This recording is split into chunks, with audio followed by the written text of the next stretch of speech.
When it comes to lower body strength and size, there's no doubt that squats are king. But at the same time, the squat is one of the more quote-unquote risky exercises in the gym.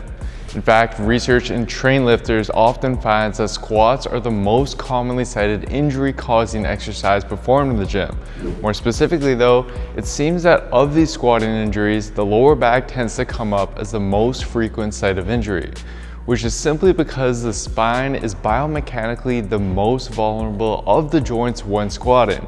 Now this doesn't mean that the squat is a dangerous exercise that you should avoid, because it's not, and it's actually a great strengthening movement for your lower body. But this does mean that you need to pay careful consideration to how you execute the squat, as there's a few common mistakes that people make with it that can contribute to lower back pain and injury over time. And in this video, I'll go through exactly what those mistakes are and how to fix them so you can avoid injury and build up a stronger pain-free squat. The first mistake you're making has to do with something called butt wink, which is a term used to describe when someone gets close to the bottom of their squat and their pelvis starts to posteriorly tilt and their tailbone tucks under them, creating a little bit of rounding or flexion in the lumbar spine.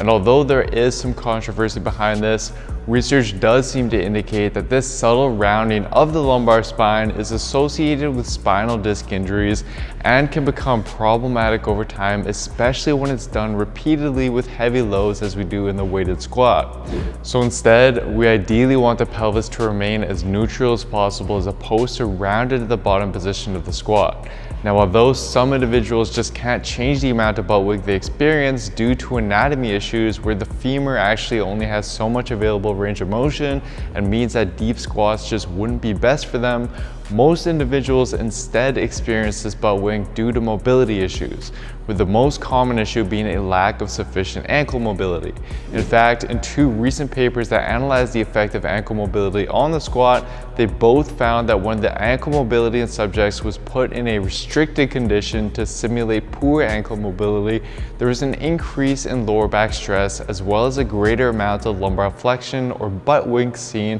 when compared to subjects who were unrestricted in their ankle mobility during the squat. And we can clearly see why this happens here with Skeletor, because when you have adequate ankle mobility, your knee is able to travel forward more as you descend, and you can reach proper depth without your lower back and pelvis having to compensate.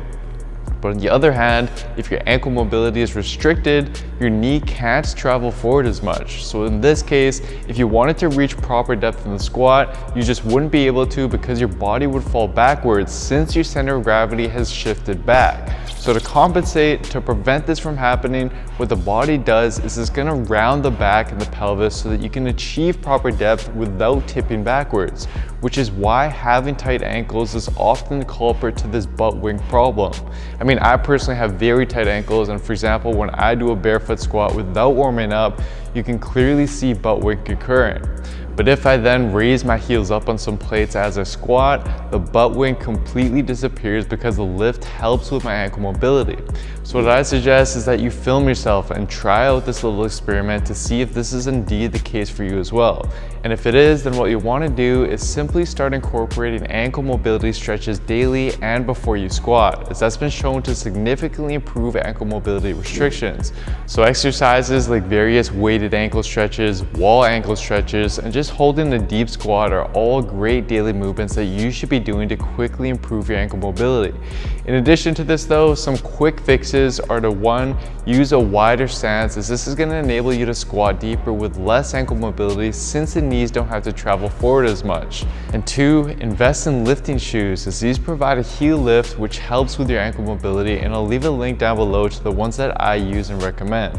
But regardless, until you improve that excessive butt wink in your squat, it would be best to either limit your depth during heavy squats to parallel or however deep you can go without that excessive rounding to avoid any potential issues from arising over time. The next crucial mistake you're making with your squat is very subtle to catch, yet is a big problem when it comes to lower back stress and pain. So ideally, when you rise out of the bottom of the squat, your chest and your hips should rise at approximately the same rate in one fluid motion, which enables the bar to travel straight up and down as you squat. But what some people do instead is something termed as a good morning squat, which is when the hips shoot up first and rise at a much faster rate than the chest does, which causes the bar to now shift forward forward and the upper body to lean forward excessively out of the bottom position. And this is problematic because we know that greater forward lean and forward bar movement during the squat increases the lumbar forces and shear stress experienced at the spine. So instead, to minimize these dangerous forces on the lower back as you squat, you need to focus on keeping that chest upright during the ascent and ensuring that your hips aren't shooting back behind you, especially as you fatigue later on during your sets. And if you struggle with this, then this likely has to do with both your motor coordination and potentially a weakness in your quadriceps. Because if your quadriceps are weak at the bottom position, your body will compensate by relying more on your relatively stronger glutes and lower back to now carry the load, and which is why we see the hips shoot back. And in fact, multiple research papers like this one from the Spine Journal are in support of this, and found that when subjects pre-fatigue their quadriceps so that they'd be relatively weaker before performing a squat, they tended to now lift with the stooping squat pattern discussed earlier to decrease the demand placed on their quadriceps. Now to correct this, the best course of action would be to lighten the weight and start incorporating pause squats instead, where you'll want to briefly pause at the bottom position of the squat, come up to about halfway up, pause again, and then come back to the top. And during each rep, you need to ensure that your hips and your chest are rising at the same rate. It's also useful to use various cues to help you with this, such as thinking about driving your chest up as you come out of the bottom position of the squat. But performing pause squats in this manner will help force your quads to remain involved during the most difficult parts of the squat and will help you nail down that much needed coordination. And then as you get better and stronger with this, you can start transitioning back to the normal squats and overloading them as long as you can maintain that new proper form.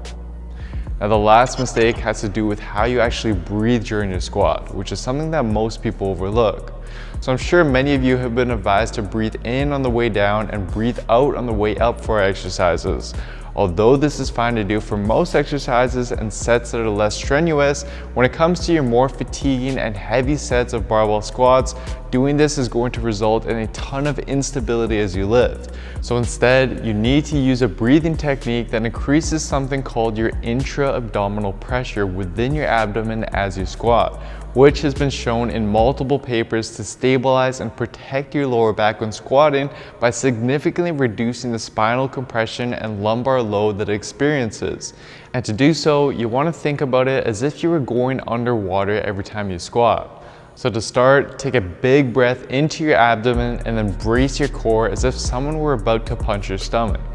Then you keep bracing and hold this breath as you go underwater, going down and then back up during your rep. And then exhale and reset at the top position as you come out of the water.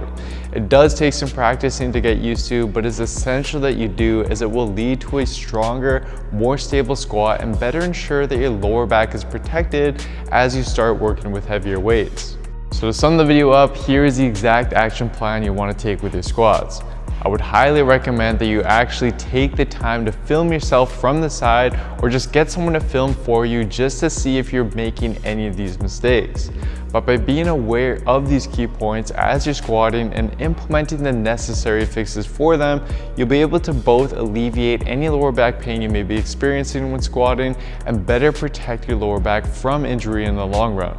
And if you're looking for a science-based plan that optimizes your exercises and all the various aspects of your program for you in an easy to follow manner, such that you can quickly build strength and size as effectively and as safely as possible with science, then simply head on over to buildwithscience.com to take the analysis quiz to discover which specific program is best for your body and where it's currently at. Anyways guys, I hope you enjoyed this one. Please don't forget to show your support by giving the video a like, leaving a comment down below as to what you'd like to see me cover next, subscribing to the channel, and turning on notifications for the channel as well, as this all really does help me out. Thank you so much everyone, and I'll see you next time.